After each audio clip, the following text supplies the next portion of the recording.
The views and opinions expressed on the following program are those of the host and guests and do not necessarily represent those of any organization, including One Generation Away. The freedom of a people to choose its leaders is the root of liberty. Keep alive this experiment in liberty. Liberty, in case you've forgotten, is the soul's right to breathe. Government should be very minimal in protecting liberty. Peace cannot be purchased at the cost of liberty. The sturdy ground of liberty. Liberty once lost is lost forever. Fight for their liberty and for our security. Guarantees individual liberty. This great republic, born alone in liberty. Liberty. Liberty. Liberty. Liberty. Liberty. Liberty. Liberty. Liberty. Just how much do you want liberty? This is Liberty Nation with Tim Donner, a production of LibertyNation.com. Cutting through the double talk, taking on the topics, going after what the politicians really mean, and making it all clear. For your freedom and your liberty. Liberty Nation with Tim Donner. After the virus, will America experience depression or rebirth? Welcome back into Liberty Nation Radio, a production of LibertyNation.com and heard from coast to coast on the Radio America Network.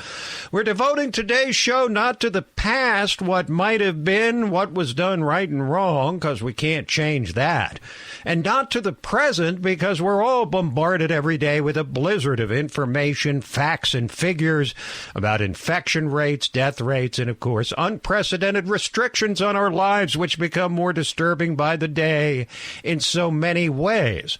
Now, we're going to talk about the future. What America will look like when we wake up from this national nightmare, what changes we can expect, and we all know there will be many. How we as a people will have changed based on the change happening in each of us individually during this time. Re-examine priorities. More time with family, like it or not. Kids home from school all the time, finding a way to live with zero sports or bars or restaurants or movie theaters. Reconsidering the merits of working online instead of commuting. Now, just like when we're in the middle of an actual nightmare, we can't know if we're now at 2 a.m. with hours before we wake, or 7 a.m. close to rising, or who knows what time before we finally snap out of it.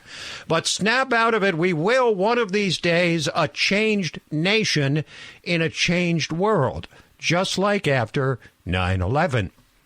So in that spirit, we'll bring on a trio of big guns from LibertyNation.com today, Editor-in-Chief Leesa K. Donner, on how American society and culture is likely to look when the corona dust clears.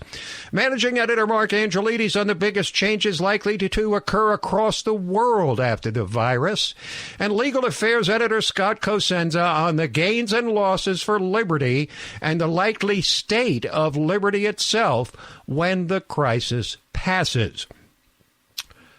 So we're now far enough along in this strange new COVID world to at least start imagining what things might look like when this once unimaginable disruption of our lives and health and economy comes to a merciful conclusion.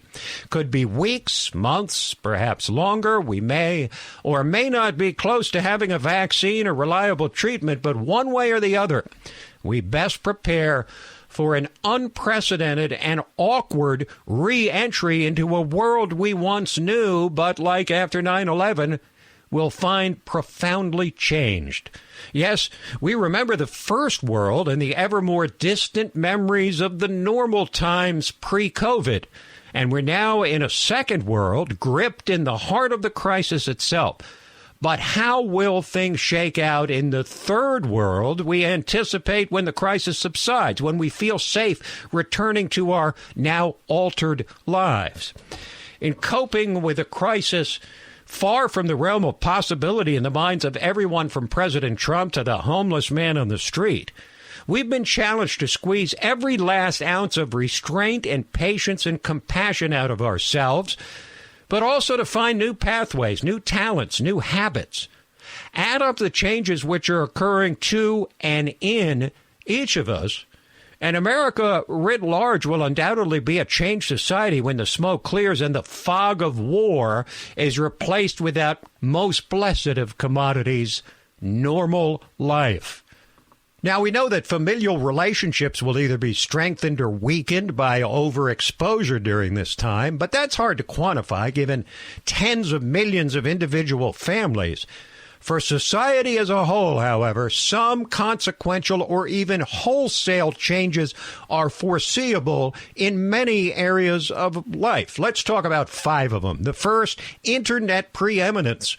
One thing seems certain: the internet will be more predominant than ever.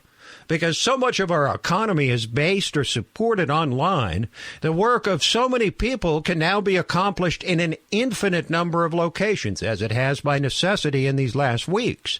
There exist in the U.S. alone more than 1 million internet-based businesses, and that's just the official count. Thus, the internet has actually saved the country from the virtual return to the Stone Age this episode would have signaled as recently as 25 years ago, when today's internet was little more than a dream you would think about in the same terms as the old Jetsons TV show. Those who have rechanneled their work to home or elsewhere will evaluate the experience and likely ponder afresh the associated joys and trials of it. Of course, many will be forced to rethink their very careers. Businesses will similarly evaluate externally based productivity during this unique time and adjust accordingly.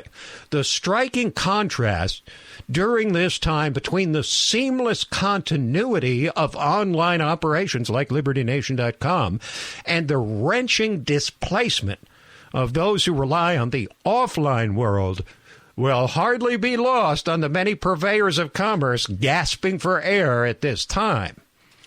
How about China? Here's the 2 words for that: never again. Given what Trump calls the Chinese virus and our dependency for medical and pharmaceutical relief from the very source of the virus, it's now become fashionable and predictable for even longtime China apologists like Joe Biden to jump on the anti-China bandwagon. As Trump demonstrated in his hardball negotiations for a new trade deal, not to mention his constant chiding of China for years before his presidential run, we should have long ago been outraged over growing American dependency on China and Chinese infiltration into American life and commerce. Rest assured that big changes will be fast-tracked after the virus. How about the state of education? The universal transfer of virtually all educational operations to online portals during this crisis represents a forced radical experiment in the limits of online education, which could well result in a spike in the online presence of academic institutions. Considering that the cost of secondary education is rising even faster than that of health care, and thus is unattainable for so many people, the ability of colleges or even high schools to reduce their overhead and shrink out-of-control tuitions, together with students' ability to learn without having to go to a classroom, is a plus-sum outcome which could signal a sea change in how we educate rising generations in this 21st century. Then there's the border wall. With every nation in the world desirous of closing its borders to prevent the spread of this virus, how hard do you think Democrats will now be willing to fight Trump on building his big, beautiful wall on our southern border? More than 150 miles of it have already been built, construction likely to pick up significantly when the coast is clear. And then there's sports. How essential are sports to society? It's been said that you don't know what you've got till it's gone. And considering the collective withdrawal symptoms evident in fans of every sport across the globe, the paradise which is competitive sports does indeed look like a parking lot these days. It seems clear that each of us individually will reconsider by necessity just how important this most popular form of entertainment truly is to us. And it will certainly be reflected in the growing or dwindling popularity of the various sports. And here's the last thing I want to talk about: humility. In the end, pride goeth before the fall, and lest we get too full of ourselves, some hard and bitter perspective for you. All of mankind has just been thwarted by a virus from a bat. Think about that. A virus from a bat. If that doesn't make you and all of mankind more humble, nothing will. And we'll be back to discuss the changes to American society and culture after the virus when we return. Liberty Nation with Tim Donner. Where can you find honest political commentary with sobering analysis, accountability, deconstructing threats to our liberty, and boldly reporting the truth? Subscribe to LibertyNation.com YouTube channel, where facts matter. Combat propaganda and defend freedom at Liberty Nation Gen Z. LNGenZ.com is your portal for news, videos, and worksheets without the spin. LNGenZ.com. A free-thinking future starts here.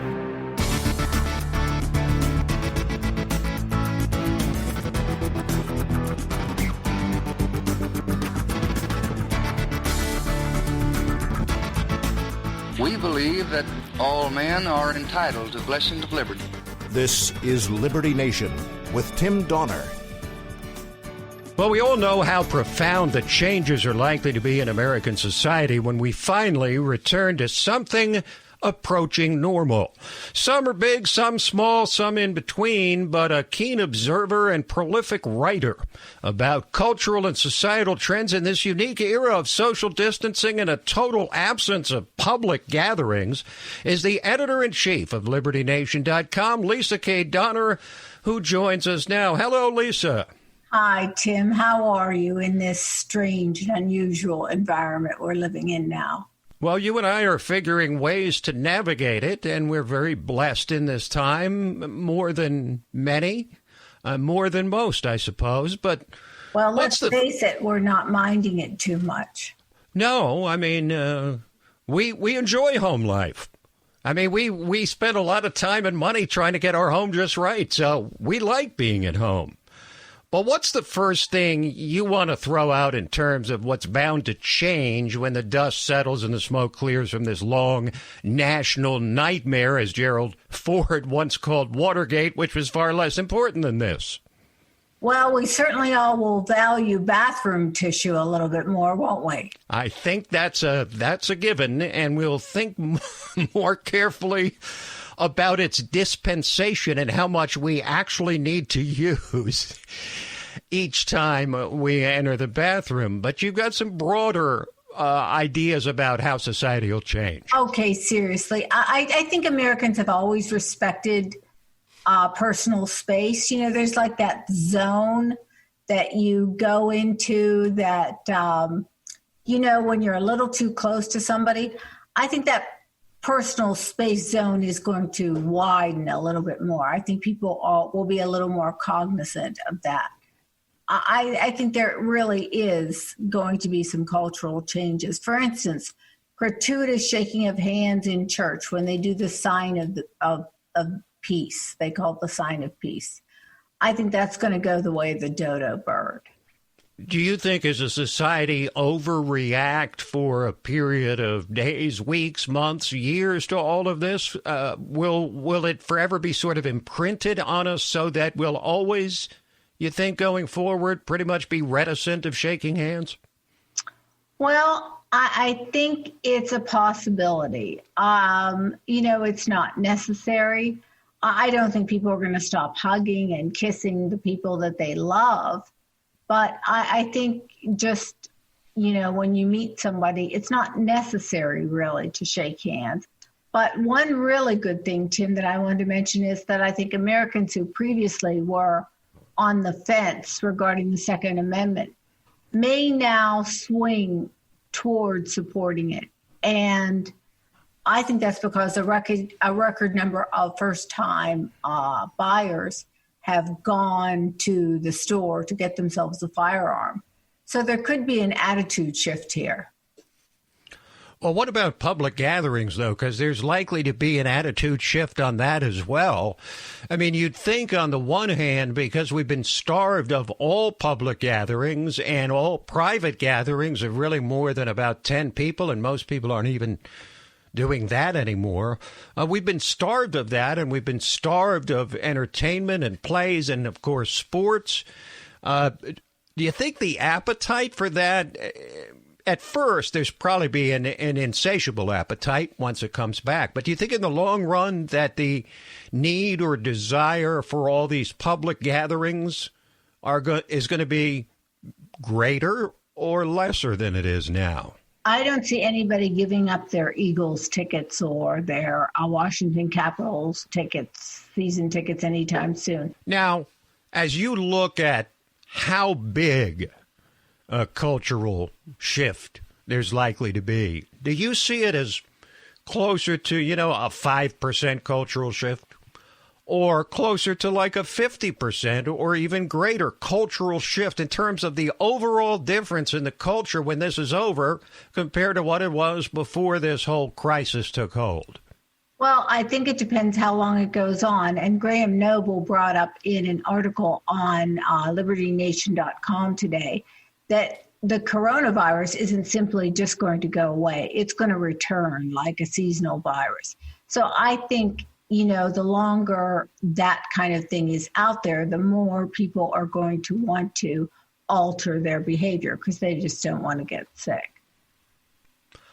Now, I'd love to have you comment on the last item that I mentioned in the first segment of the show about the changes that I see coming in American society. And the last one that I pointed out was humility, not just for Americans, but for people across the world.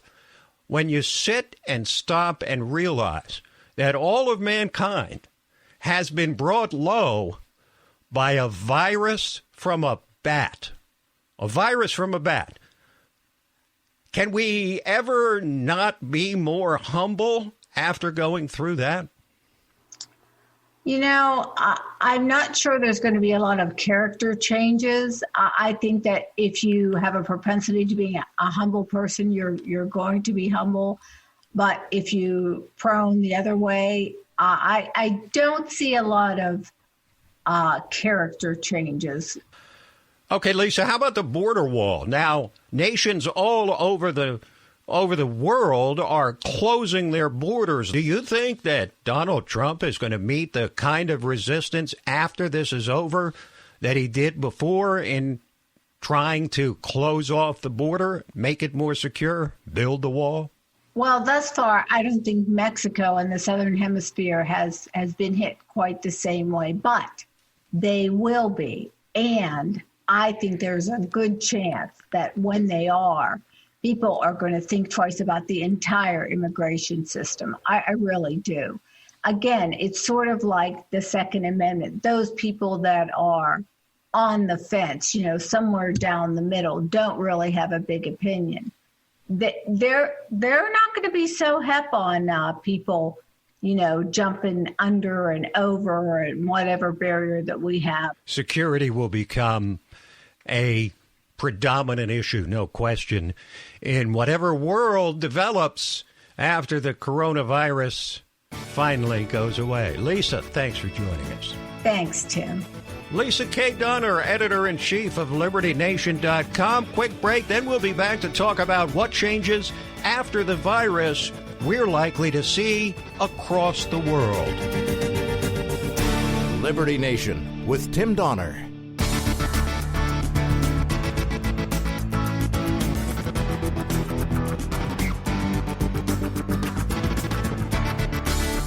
Far more important than my political future and far more important than yours, the well-being of our country. This is Liberty Nation with Tim Donner. One of the distinguishing characteristics of the coronavirus is that no nation, no person has been spared from its deadly spread. Every nation of the world has been affected, some more than others, but changes are coming across the globe when this virus has finally been conquered. And here to discuss what the biggest changes are likely to be is LibertyNation.com managing editor and international correspondent Mark Angelides joining us from the UK. Hello, Mark. Welcome back. Hi, Tim. Thanks for having me on again. Well, it's a pleasure as always. Of the changes you expect to take hold in the years ahead after this virus passes, one of the most significant will be to the European Union, yes? Yes, very much so. We can see from what's happening right now, it's not so much in a state of flux, but more in a state of decline. It's the whole principle of the European Union, that it's nations operating together, has just disappeared out the window. It's completely gone. You have nations fining other nations. You have nations stealing personal protective equipment from other nations. This whole idea that they can work cooperatively together and ignore all national interest, it's just been proven a complete lie. And I really don't think that, other than a trading bloc, I don't think the EU will survive much longer. Now, another big element in this, though, Mark, in the apparent, although perhaps slow, demise of the European Union is the open borders between the 20-plus countries of the EU, which has been a major problem during this coronavirus because individual countries have limited control over their own borders because EU is by itself, by definition, an open borders union. What's happened is that countries have tried to impose limits on who can enter the country, because obviously if there's a major disaster in one country in terms of the pandemic, what you're going to find is that people are trying to get away from that. As you do, you run away from disaster. If it's going to prove fatal, you get out the way. And by doing that, they've been traveling over borders. Now, actually, I think we're seeing something similar coming out of New York in America, with there's so many cases of COVID-19 in New York. People are leaving, and you've got to be wondering, are they taking the disease with them? And this is very much what happened in Europe with the open borders. People have just been flooding into areas where they believe there's less of the virus. And consequently, of course, what we've seen is that there's an uptick in virus cases in these countries because they can't close the borders. Does the spread of and response to COVID-19 likely, in your view, signal an expansion or contraction of what we call globalism, global economy, one world order? Tim, I think you know my answer to that already. It's really very much going to be globalism in the future going forward, on this premise that we're talking about the world ahead after COVID-19. It's going to be viewed with a great deal more skepticism than it has been. I mean, the idea of globalism, as H.G. Wells wrote more than 100 years ago, that the idea of a one world government appears wherever there are men of intelligence. But it was a pipe dream back then. It's a pipe dream now. And the reason is that when times are good, it's fantastic to be magnanimous. It's fantastic to be generous and talk about cooperation. But when the lean times come, you have to choose who to look after first. And the easiest, the best in many ways, form to look after first is the nation state, because you share, in many instances, you share a currency, you share a language, you have the same laws. Therefore, that's your country. And that country has to look after itself first. And so what we're going to see going forward, in my opinion, is that the idea of globalism, this international cooperation where we can cede sovereignty to other organizations and to other countries, it's going to be more frowned upon because it prevents nations acting in their own best interest and looking after their people as best as they possibly could. We saw this uproar from the media and from Joe Biden, of course, when Donald Trump closed the borders to China. Yes. We know this now, that even the most rabid anti-Trumpers are admitting that if he hadn't, then it could have been 95% more cases. And this is the reality of the situation. globalism is great in fat times, and it's terrible in lean times. Now, it's important to point out, too, that as Donald Trump promotes what he calls, and others rightly call, an America First policy, he has at the same time encouraged other nations to do the same thing. In other words, he's told the Italians, you need to do Italy first, the French, France first, England, the UK first, that these are the policies that are successful ultimately, not just for the U.S., but for every country around the globe, simply looking after their own interests. But let me move to the ideological prism into which this whole crisis and pandemic is being put. Right versus left, because everything comes down to that ultimately, and this is being treated by the American media and by the American left as nothing more than another in a long line of Trump scandals. But the right and the left are positioning to advantage themselves through this crisis. Which side's going to come out on top? In reality, Tim, I think it's very clearly going to be the more right-leaning side, because it's these right-leaning things, the things that have been identified as right-leaning, especially in modern times, that are doing the most effective work to combat COVID-19. For example, if I may, the idea of closing borders. We've heard for many years from the left that the idea of having closed borders to people is not just poor for the economy, they say, but it's inherently racist, and it's a bad thing. And the only people who support closing borders are racist people, are terrible people. But we're finding that that's not actually the case. We're finding that closing borders is a necessity in certain times, and it's something that people should be able to do. Also, being able to monitor exactly how many people are coming into your country, being able to check their passports, being able to actually look them in the face, the people who are coming in, and see, are they sick?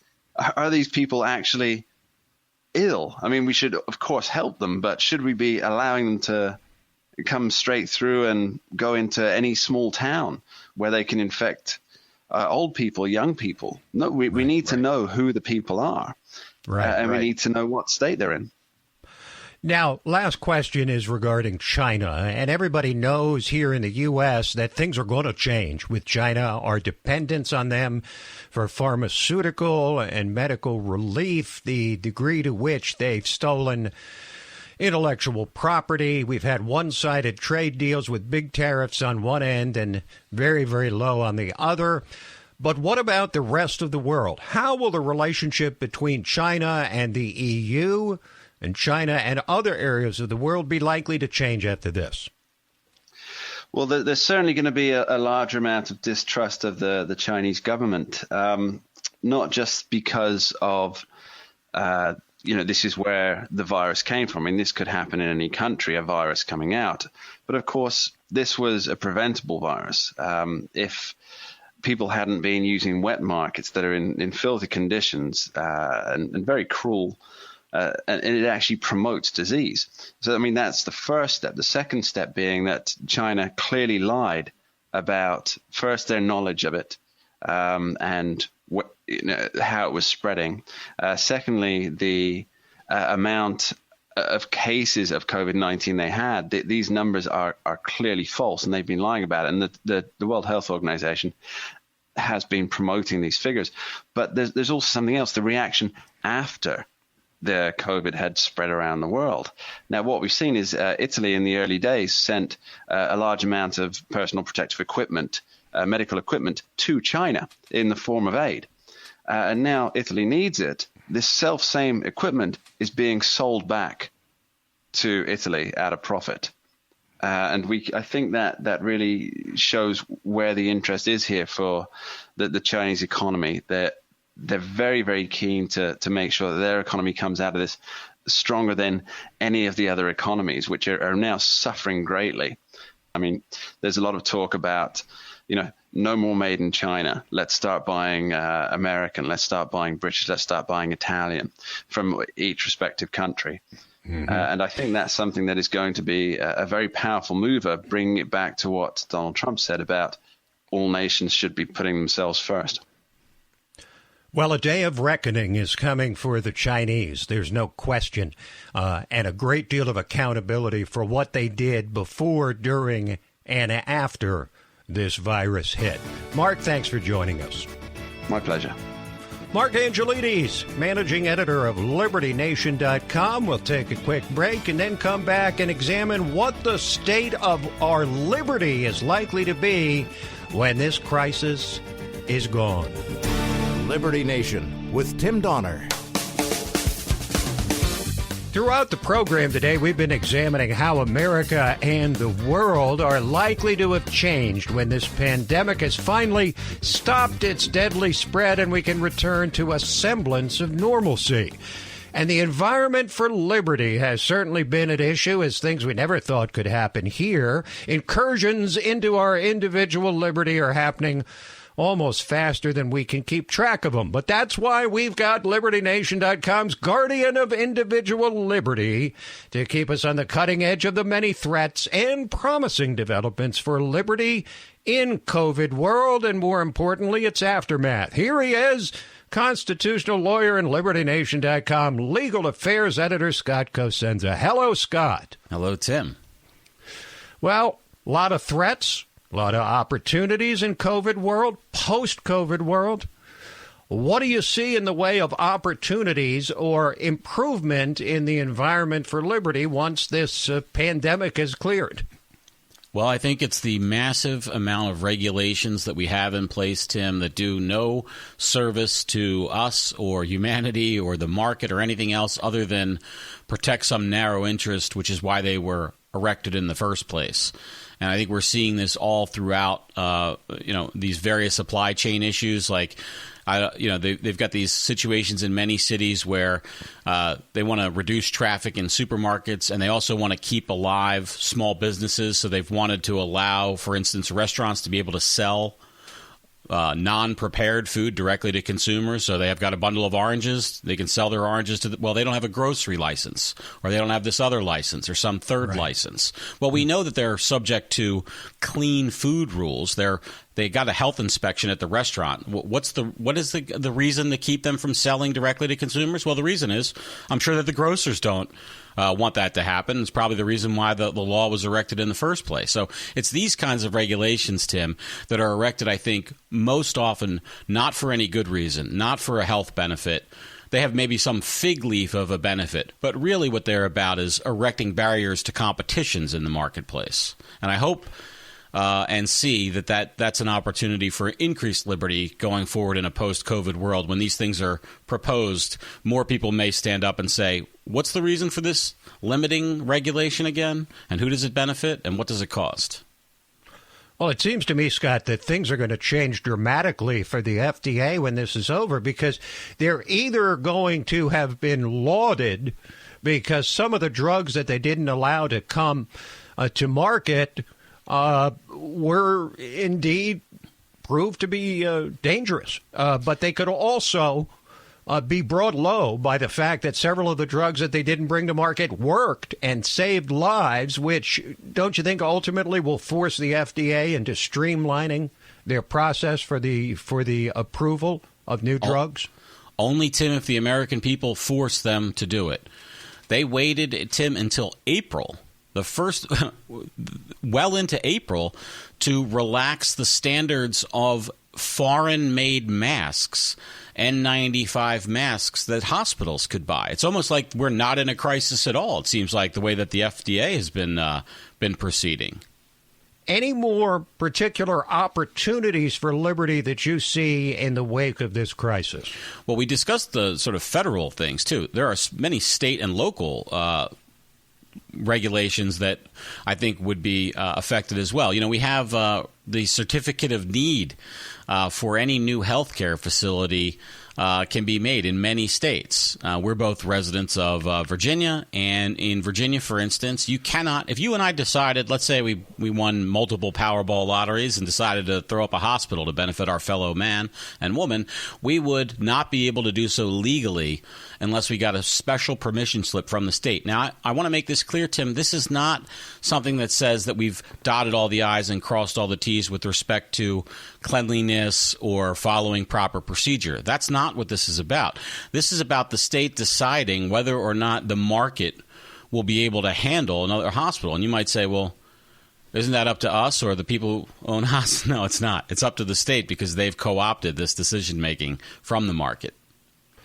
Now, the threats to liberty, and there have been many in this crisis, but when the dust settles and the smoke clears, Scott, what new threats to liberty will have strengthened over the time of this crisis? I think, Tim, that the biggest threat will come from those who say that it was because of a lack of a centralized response that we have had an aggravation of mortality or other problems, and that more centralization is necessary. And that could either be at the national level. We see plenty of actors now who say that various states are fighting against one another for resources, and that's untenable. And then also at the broader level for world government to say that, well, if that's true at the national level, why isn't it true at the world level? And I think that it is the enemy of liberty, that centralization, and also probably the enemy of good hygiene and public health. The way that China behaved with their sort of top-down, directive-based society didn't work for getting this information out, and it was less healthy. So I think there's reason for all of us to reject that kind of consequence from this crisis. And really, the people who listen to this kind of show are the ones that have to tell everybody that they know the reasons why individual liberty actually provides for a better outcome. And also you get the benefit of the liberty to boot. It's like the icing on the cake. Well, we've seen the disconcerting and almost unthinkable specter of the left in all this, which has criticized Donald Trump for being a dictator all along, wanting him to be more of a dictator with more federal power, more federal authority, more federal spending, more federal bills to throw money at the problem.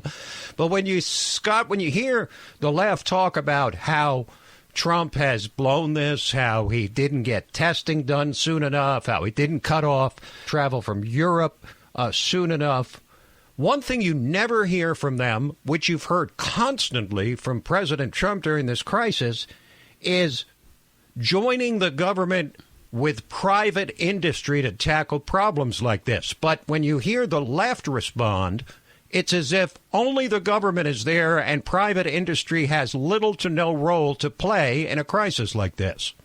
And not only that, but that the actors in private industry need to be brought to bear at the barrel of a gun. There have been some exceptions like 3M and GM, which had to be sort of induced to step up and kind of do what's called their patriotic duty. But for the most part, what Trump has done, it seems to me, is to employ private industry that specializes in the things that we need in this crisis and let them take the lead as much as possible, while what the left wants, predictably, is more government, more spending, more regulations. I don't think that having the federal government as a production partner would aid most firms in producing just about anything. All right. Thank you, Scott. Thanks, Tim. This program, Liberty Nation Radio and LibertyNation.com's own podcasts, The Uprising, hosted by Scott, and The Rabbit Hole with our own Mark Angelides. Politics and Prose, where past is prologue. All of it available on demand at LibertyNation.com and from fine podcast providers everywhere. So that is it for this week, but we'll be back at you next week, same time, same station. Till then, this is Tim Donner saying stand up for liberty, and for heaven's sake, stay well. We'll see you next time on Liberty Nation Radio.